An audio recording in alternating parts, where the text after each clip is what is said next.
अगर हमारी वीडियो पसंद आई हो तो लाइक करें, शेयर करें और हमारे यूट्यूब चैनल को सब्सक्राइब करें और बेल आइकन को प्रेस करें ताकि आने वाली हर वीडियो का नोटिफिकेशन आपको टाइम पर मिलता रहे। हेलो फ्रेंड्स, हम आज एक नए लेसन को सीखेंगे। सामने आप स्क्रीन पर देख रहे हैं सीन की पूरी शक्ल है और साथ में उसके सीन की आधी शक्ल है। जो इसकी आवाज़ है वो है स। क्या है? स। एक दफ़ा हम इसको रिपीट करेंगे। सीन की जो आवाज़ है वो है स, स। और हम इसके साथ एक लफ्ज़ बनाएंगे स ए ब, सेब।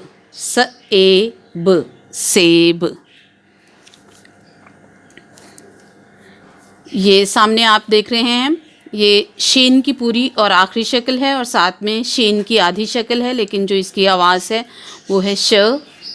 और इससे हम एक लफ्ज़ बनाएंगे श ए र, शेर। श ए र, शेर। ये स्वाद की पूरी और आखिरी शक्ल है और साथ में स्वाद की आधी शक्ल है और जो इसकी आवाज़ है वो है स। क्या है? स। इससे हम एक लफ्ज़ बनाएंगे स आ सा ब र, साबर। स आ सा ब र, साबर।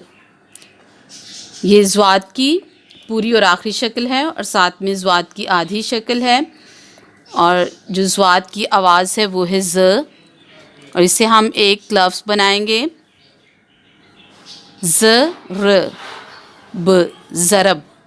ज़ र ब, ज़रब।